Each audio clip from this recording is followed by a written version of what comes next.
Hey guys, Saf here with another DragonHeir video, where today we're going to be talking about a really good promotion that if you want to spend a little bit amount of money, you can get yourself a really good epic champion that can push your account forward. So thanks to DragonHeir for sponsoring this video. You can download DragonHeir by clicking on the link in the description or the first comment of this video using my link below.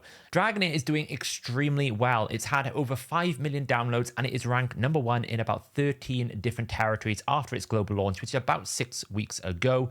It is kind of like a tabletop RPG style game where you get lots of those features that you really enjoy in those games, like dice rolling, character creation. It is available now on Steam as of about last week, so you can download it on Steam. It's also available on Epic Game Store. It's available on iOS and Android, and it is even available on Mac as well as Windows. And all of your account progression can be linked across all of these platforms. They've done a really good job making sure that you can play this game wherever you are, whatever you're doing. So if you follow DragonHeir on Facebook, which I recommend you do, you can get some insights into upcoming new features and collaborations. And they have an event starting on November the 17th, which is a collaboration with Dungeons & Dragons. We've got Drizzt Do'Urden, the righteous drow ranger, sets foot in the enchanting world of DragonHeir. More tales of Drizzt will be revealed in DragonHeir. Drizzt is a character from Neverwinter, as you see from the comments here. Arvin Baliot has said this is his favorite character. So I do wonder what type of hero we're going to get. I think it's a legendary hero. There will be events to try and acquire this hero. I don't know any of the details yet, so we're kind of speculating here really as to what it's going to be. We don't know what element, but there is a poison and a frost champions behind here, so maybe it's a poison or a frost champion.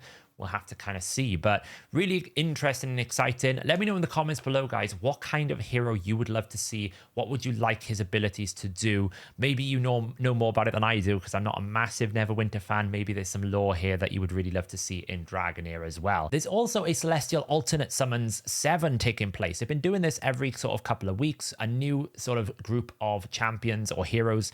If you want to target farm specific epics or legendaries, this is a really good way of doing it. You can select a legendary to bless, and what will happen is every time you don't summon that legendary hero, when you summon another legendary hero, it increases the odds of you getting that the blessed hero the next time you get a legendary. So if you've got a lot of summons, you can target farm these legendaries. Now in this pool, we have got we've got Zephy, we have Auster. Auster is one of the really strong frost damage dealers. This can hit for an incredible amount of damage when you use Bone Chill. It's very, very powerful because of the way that it interacts with frost as well. So it's incredibly powerful. Auster is a very popular damage dealer. We have Vinyara, which basically can reflect frozen. So you can basically stop anyone whenever they get crowd controlled from taking a turn for 5 seconds, which is incredibly powerful as well. We also have here Felicity, one of the wild champions. It's not Flora, but it's Felicity. She's also very good in terms of damage because she will fire these Scorching Rays, ignoring shields. Excellent damage dealer.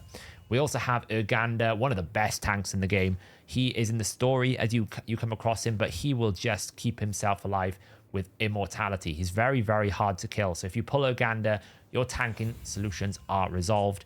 We also have Filto, probably one of the best damage dealers for Rally. If you can scale him with other Rally champions, he can hit some insane numbers because he has his extra radiant damage here. If he's got Rally, he will consume the Rally to deal extra radiant damage equal to 600%, so it doubles the damage. It is insane. So if you can get Rally on Filto, very good option. Also have Jorn. Not so much familiar with this guy, but he is a support champion. Does a lot of cool things. Attack penalty 2 on an A2 is incredible. On a battle scale, attack penalty is one of the most important things. We also have Rippercas, who has this jump ability that just does so many debuffs. And then finally, we have the Evelios, who is probably a really important hero for Dauntless because of the way that it interacts with his passive here. Dauntless heroes have double chance of triggering this derivative damage effect.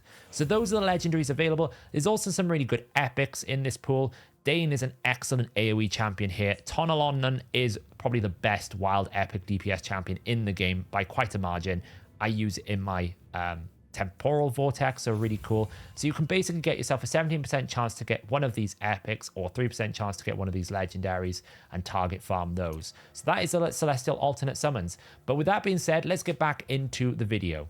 we're going to be looking at all of the options available to you for this promotion that they've offered in-game to basically get yourself a guaranteed epic for a very small price. We can go into the store here. We can basically find this treasure market, and there is a new 98% discount. I mean, this whole 98% discount is a little bit weird, but essentially for 99 cents, so for $1, you will guarantee yourself an epic hero selectable chest. So you can basically get yourself any of these epic champions. Now, you can't have duplicate epic champions, so you do not want to be picking anything that you've already owned. But if you're looking for a particular element or a particular hero that can complete your team, like Tonalnan for your wild team, or maybe you're looking to make a sort of Dauntless team with Shaltar, maybe you're looking to make a new sort of Necrosis damage dealer in Zaloth. There's also a bunch of really good tanks in here, like, for example, I already have Frubath. He is one of the best tanks in the game. Also, there is not Gareth. He is a similar name to Gareth, but he looks like Gareth. He is up here somewhere. They don't really do it alphabetically, but Garius, very close to Gareth, not the same thing. An excellent tank. So you can really fill the gaps in your roster to start compiling teams together, because you do need 3 teams, and each team needs to be of the 2 element matching. You really need a sort of fire poison, you really need a frost necrosis, and you really need a radiant lightning team. So in each team you need a tank, in each team you need a healer, in each team you need 3 of the type you want to build, whether it be Dauntless for that lightning team, whether it be a rally team for your radiant team, whether it be a wild team for your fire poison team. These epics can really fill the gap, and for $1, a small investment if you really enjoy this game, that's probably as good a deal I've ever seen in a gacha game. $1 for a guaranteed champion is the cheapest champion I've ever got.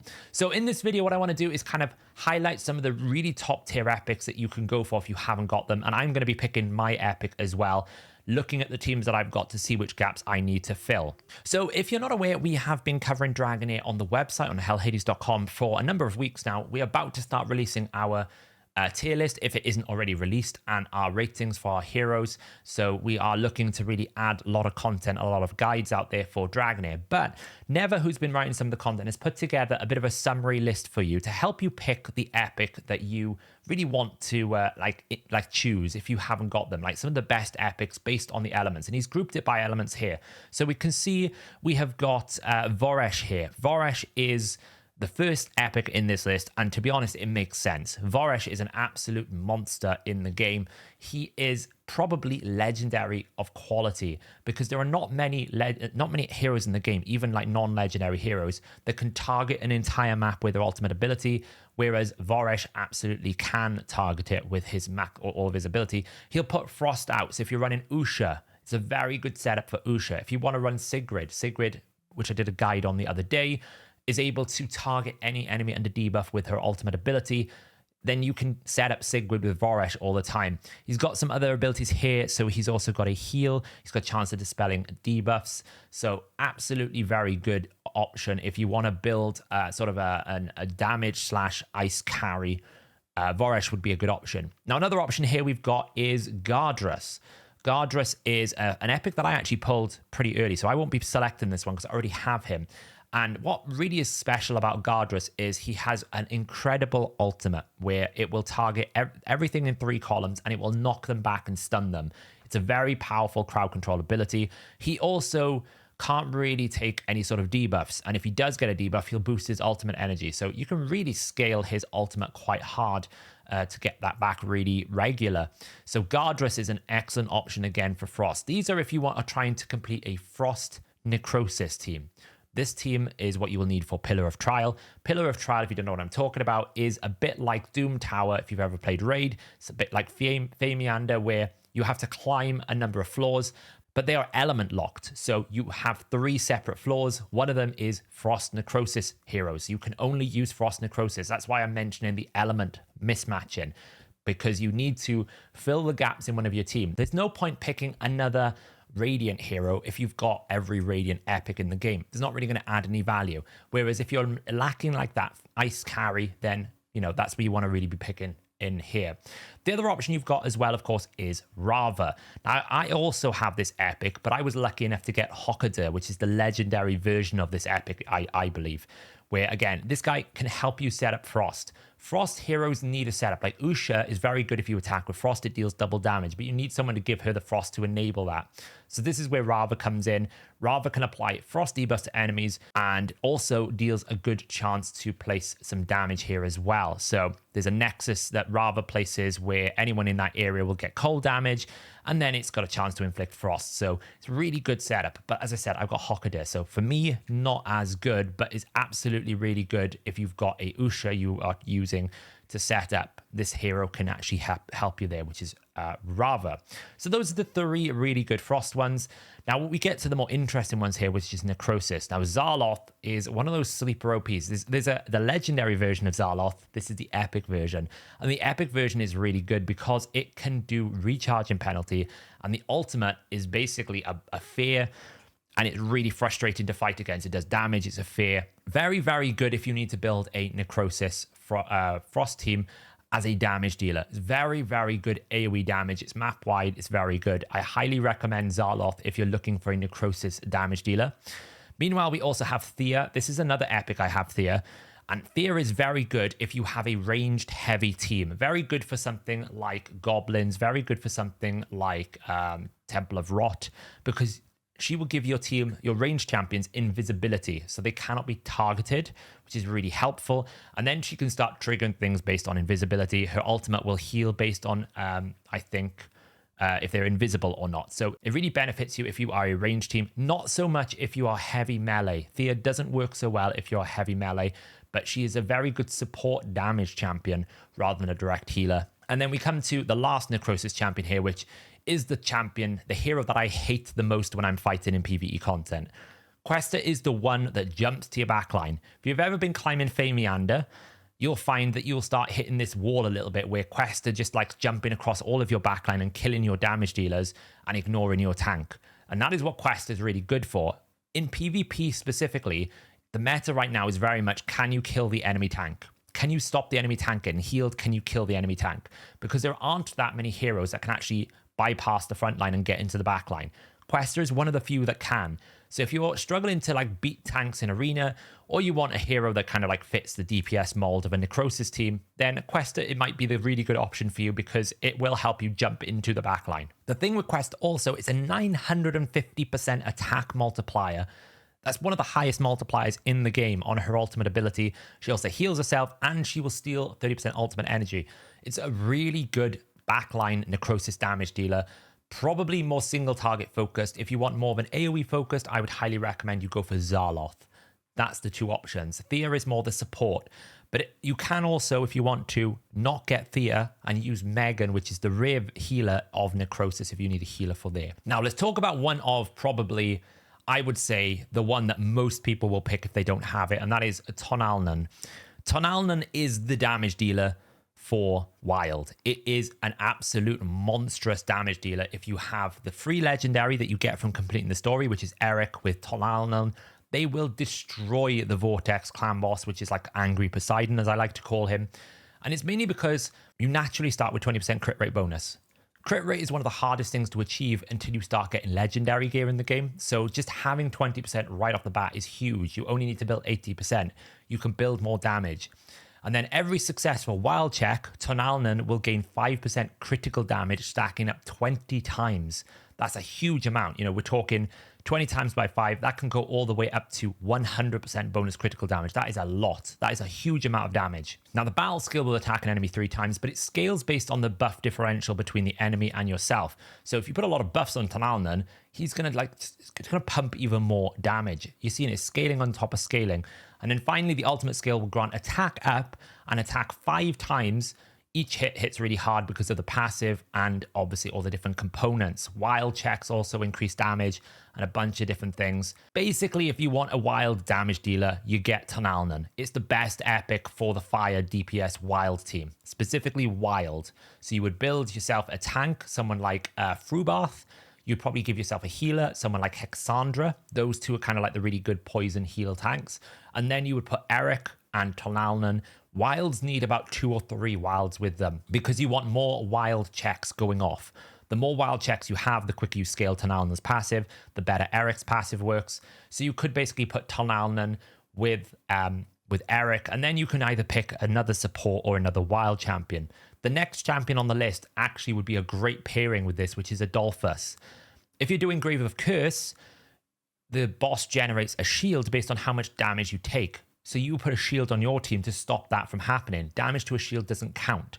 So shielding in Grave of Curse, which is where you get all your sort of tank gear from, is really good. And Adolphus is great for that. He's also a very good healer for the Vortex boss and a good support champion. Does a good amount of damage.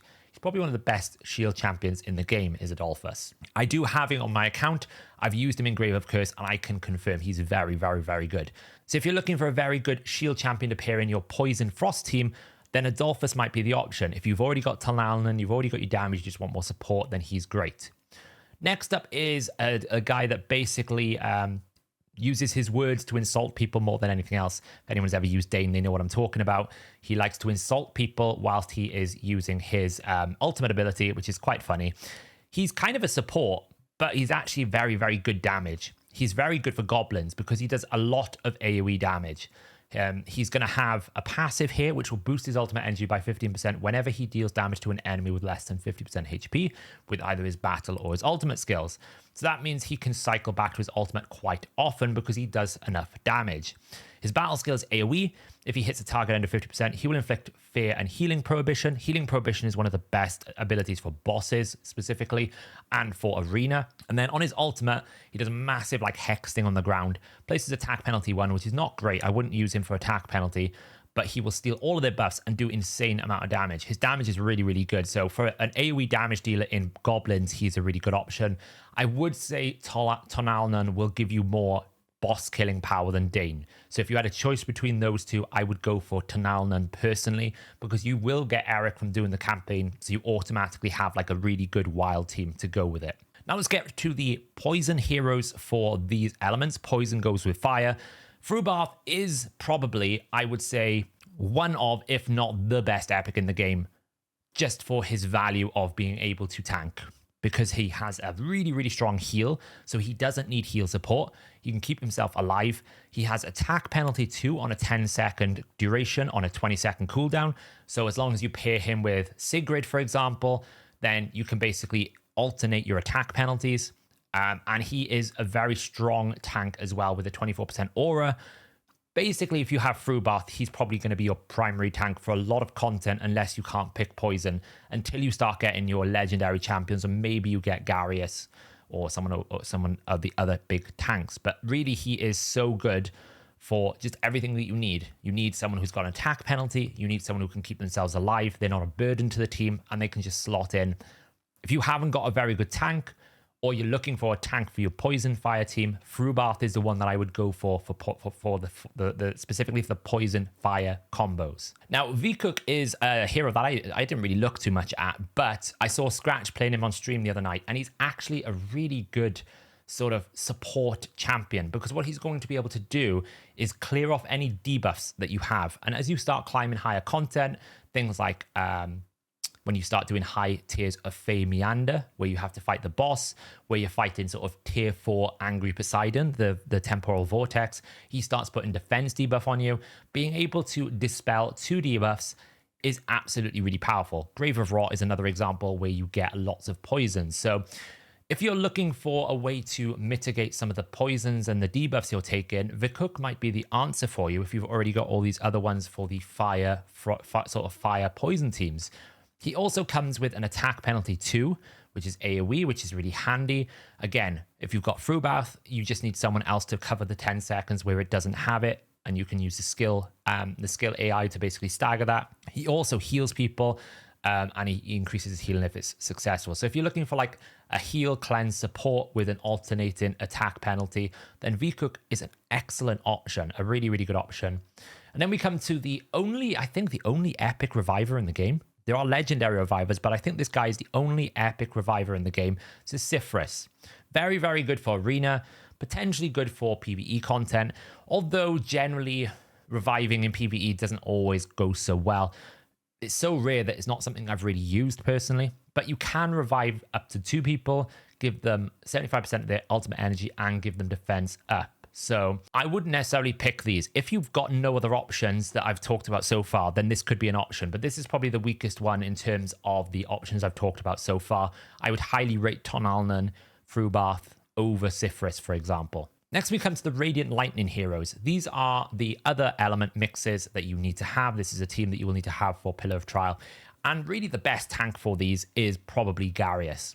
Now, I'm using Dueling at the moment, and he's a competent alternate, but he's nowhere near the strength of Garius. Garius is very, very difficult to kill. He is insanely difficult to kill in PvP. He's insanely difficult to kill in PvE. You get, again, a 24% defense for your team, similar to Frubath. His passive skill gains a stacking defense buff, which is undispellable. So you can't remove it. It stacks up to 20. It stacks up 20 times, and you get 2% defense. So that really stacks up very quickly, and it's a 50% chance to trigger. So he's going to end up walking away with about 40% defense bonus. That's a really big defense bonus. He's got a battle skill that's a knock-up, preventing his target from using basic attacks or casting skills. And then he follows that up with a hit recovery buff as well, so he will self-heal, which is always important for a tank. You don't want to have a tank that you have to babysit. Finally, Garius is able to provide an immense amount of AoE healing across the whole board with his ultimate skill, after removing all debuffs from himself. So he cleanses himself, then he's going to heal. It's at 600% of his defense, so you stacked his defense up with his passive. Now you've got more healing. He's very, very difficult to kill. That's the amazing thing. So the only thing I would say with Garius compared to Frubath gives the attack penalty, Garius doesn't. But Garius obviously is Radiant. So if you need a Radiant tank, there probably is nothing better, non-legendary, other than Garius. Dueling is the only one of note that I would say is a good option. Next, we come to probably the best heal support champion for the Radiants, and that is Catherine. I actually have Catherine, and she is amazing for things like Fey Meander and Temple of Rot, because she's one of the few champions that brings block debuffs. She can stop your team from getting debuffs. It's not 100% of the time. It's on her ultimate, so it'll be like 10 seconds of block debuffs, so you've got to time it a little bit, but it is really good. She scales really well with Enlightenment, so you would actually build a lot of Enlightenment with her. That increases her healing output. She heals the lowest current HP and grants them defense up. So Grave of Venom is very good. Grave of Rot is very good. Fey Meander, very good. If you need a Radiant team, she's probably going to be the quintessential healer for that team. She is the one that you want. You know, if she overheals as well, she gives you a shield. I'd highly recommend, if you're looking for a healer for the Radiants, Meredith is not a bad option, the common champion, but Catherine is a much better champion. Now, Radiants are special because they are rally champions. And to be honest, rally kind of needs some of the legendaries like Alton or the one on the pony, Lauren Thiel. You generally need one of the legendary rally champions to make rally really good. It's a little bit like Wild. Flora makes Wild go to a whole nother stratosphere. But there is a pretty good option here for Gatuna, which is a great rally DPS option. So you can use her here to basically get some damage. You can give all allies a crit damage from an aura, but you're probably going to want to prefer something like a defense aura or an accuracy aura. She'll give a rally buff. The passive kicks in, which gives her the flash to the furthest enemy, so she will jump to the enemy. Her battle skill buffs her basic attacks, causing them to deal extra damage for 8 seconds, which is nice. You want to be able to kill things. And finally, her ultimate skill damage deals to all enemy in a frontal cone, dealing significant damage. And if she's got a rally, she will do true damage, ignoring defense. So rally champions, the way that they work, are a little bit like wild check. When a wild check happens, you gain bonus damage.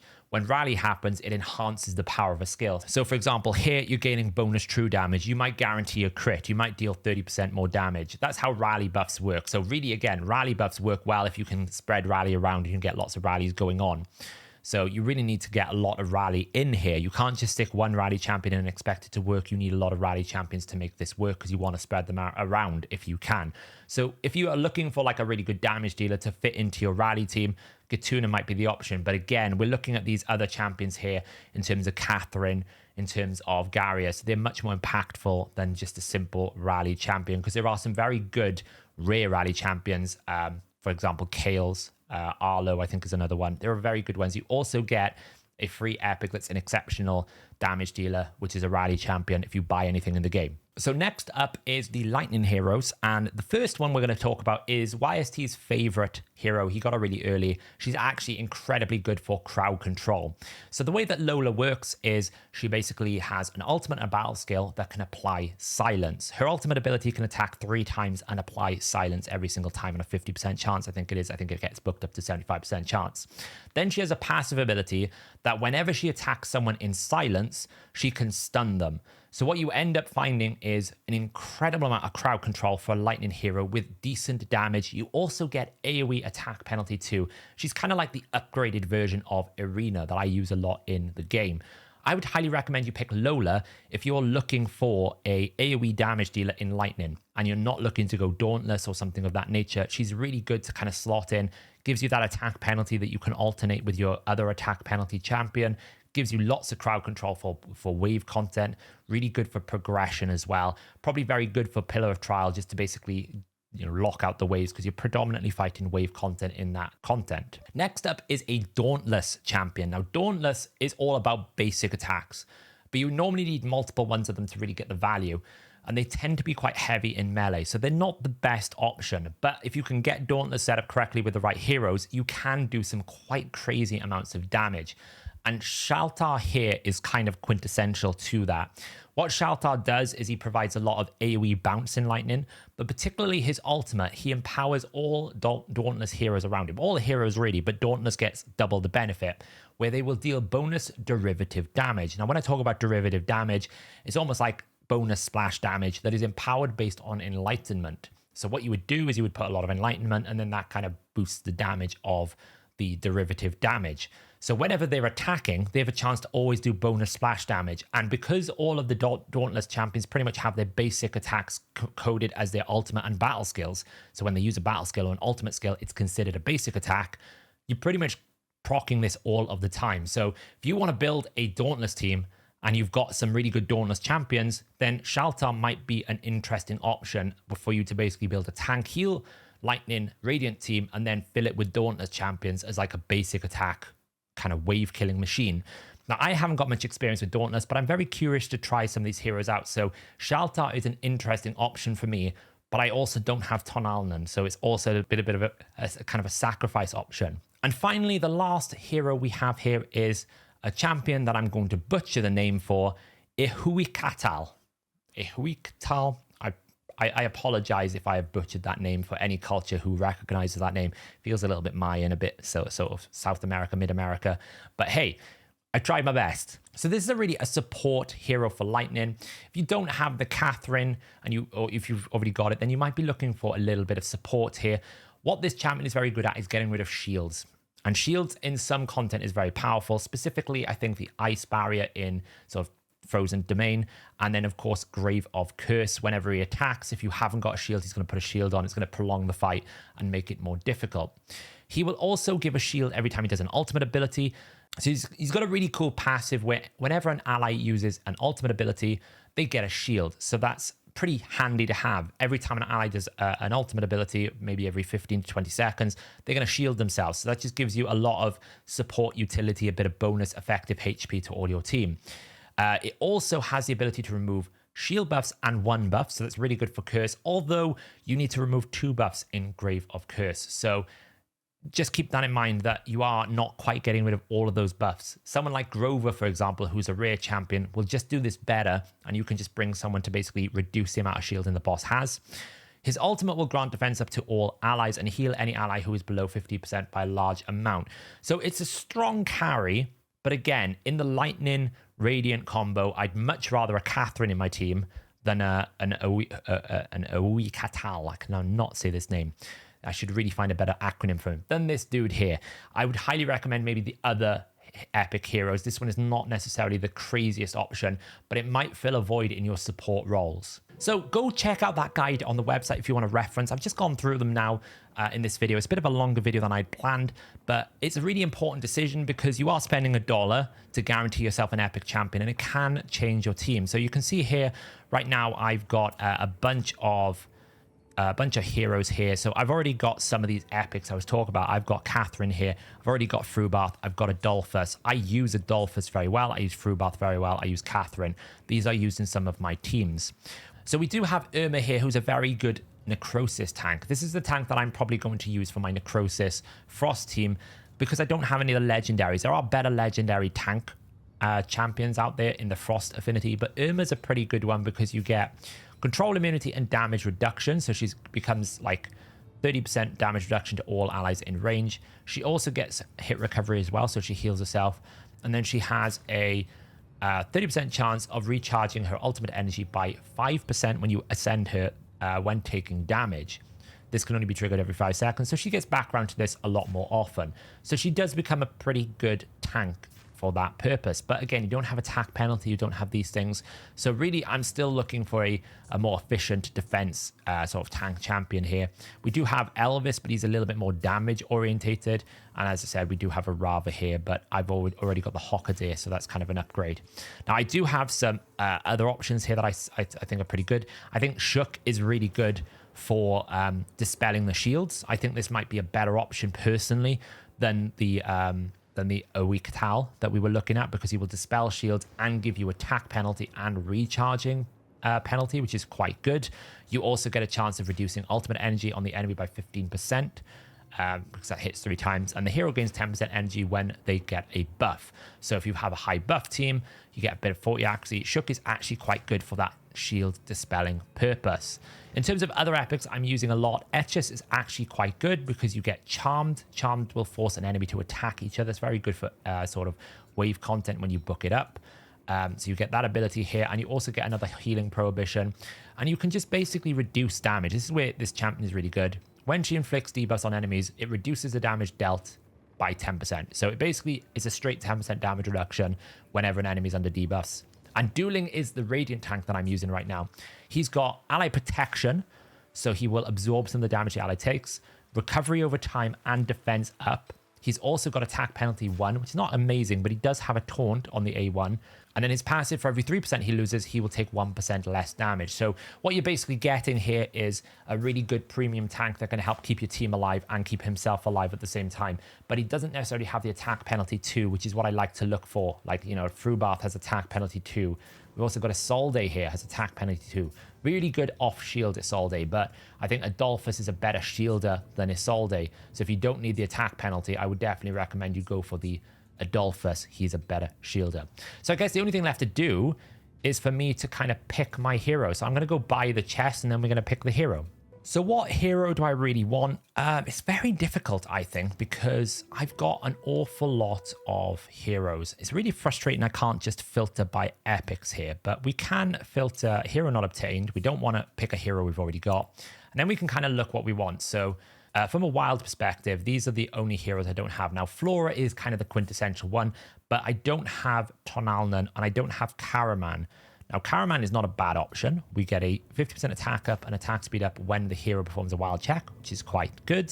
We get a flashes behind the enemy with the lowest HP and targets them for an attack. After killing the enemy, resets the recharge time. So you can just keep jumping between different people. That's very good for PvP. Charges at an enemy, dealing 750% fire damage and ignoring 30% of the target's defense. And we get it's very much an arena focused.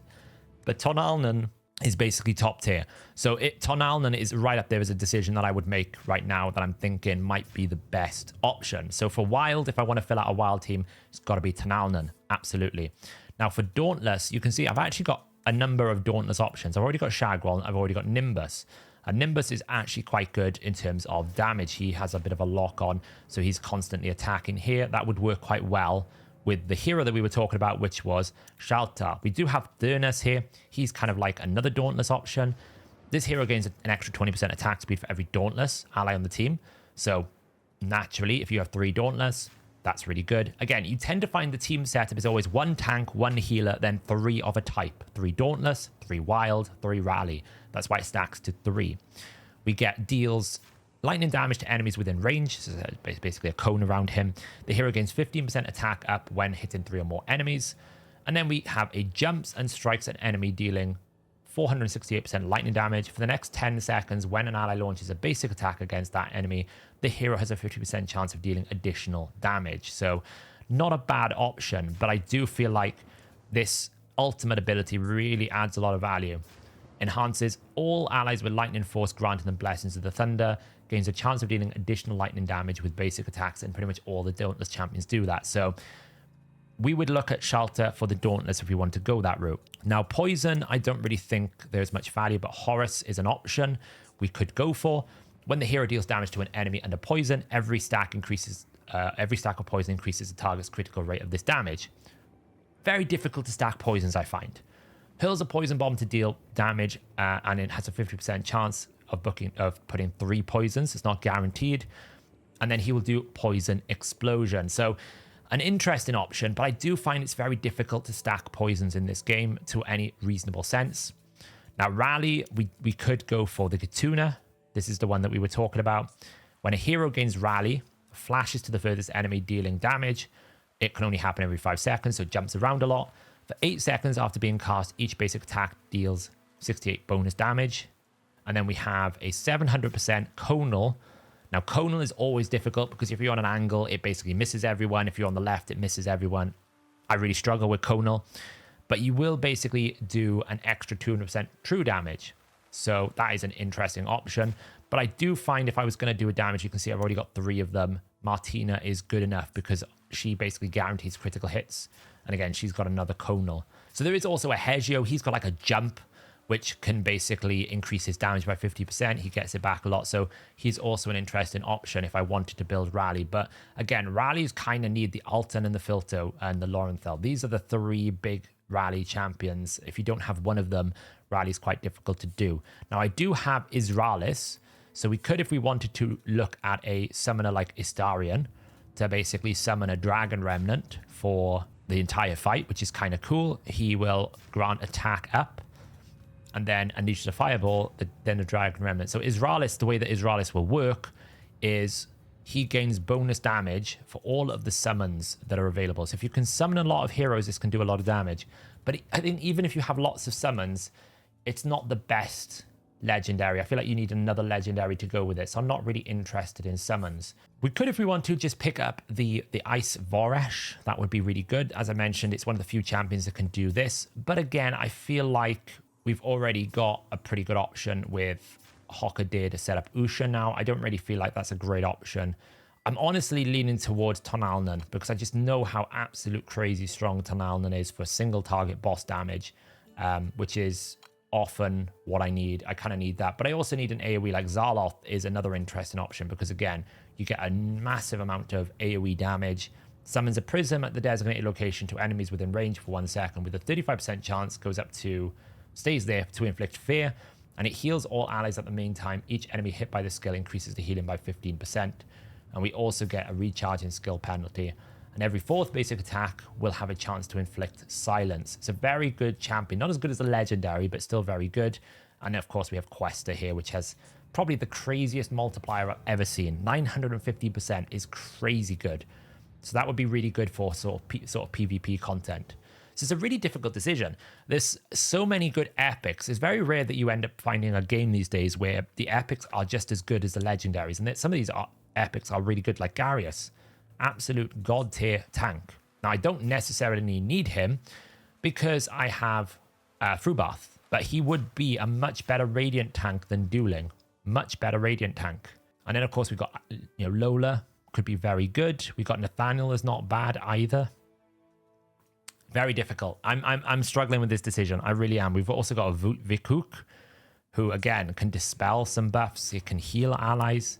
But I feel like Hexandra is a good enough healer. I don't really want to invest in another one. I really think I have to go for Tonalnan because that then gives us the opportunity to actually run a proper wild. So we could run Eric, we could run Adolphus, we could run Hexandra, we could run Frubath. And then if we wanted to, we could look at maybe running an Alfie here, right? Alfie, every successful wild check by allies grants an extra 10% attack to the hero. So he gets 100% more attack. Deals 35% fire damage to the enemy, ignoring 35% of the defense. And then summons a Nexus that will increase the success rate of wild checks made by allies within the Nexus by 50%. He's kind of like an epic version of the other guy up here, which is he's kind of like an epic version of the Rally version of him. The Rally version does something similar where he puts a Nexus and it increases the Rally chance. It's a really interesting hero there. So we could build that. So I think the hero that I'm going to get And I think a lot of people are going to do this. If I can find wherever it's hidden in my little chest, I think it's put it in my inventory. The hero that I'm going to get is probably, I think, Tonalnan. I think we have to. I think it's just such a good hero to get. I think it's too good of a hero to kind of pass up right now for us. There's obviously a lot of PvP options here that are really good. But I think Tonalnan is the one we're going to go for. So we're going to select that. And that is a new hero that we've got available to us. So we might as well level it up straight away. See how far we can upgrade it. Quick upgrade. We did a bit of goblin farming the other day. And then we have to gear it out, which we'll probably do in another video. I'll probably do my next video. I'll probably talk about how I built the wild team. You can see we can just upgrade it very quickly. And I think we're going to get stuck at level 70. Yeah, because we need to go farm the fire domain. So there you go, guys.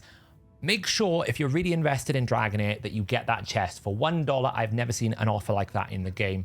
There is a guide on the website. We will be adding, if not already by the time this video goes out, a tier list with all of the ratings for all the different things. We'll be adding that to the website. We have the article there as well, so you can help, choose some of the top tier ones.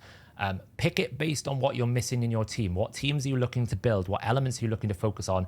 Fill the gaps in your team and maximize the value of it. I'm looking forward to now to trying out Tonalnan. We'll see how much damage we can really pump out of this hero. So that was quite a long video, but I hope you have got some more insights about which epic you want to pick. So thanks again to DragonHeir for sponsoring this video. If you do want to play this game, make sure you use the link in my description below to get access to the game, and you can download it from any location you want. I think that one will take you direct to Steam, but if you want to download it through Steam, or if you want to download it through Epic Game Stores or Mac or Android or iOS, any of those locations, you can pick the platform that is best for you. So thanks for watching, and I will catch you in the next video.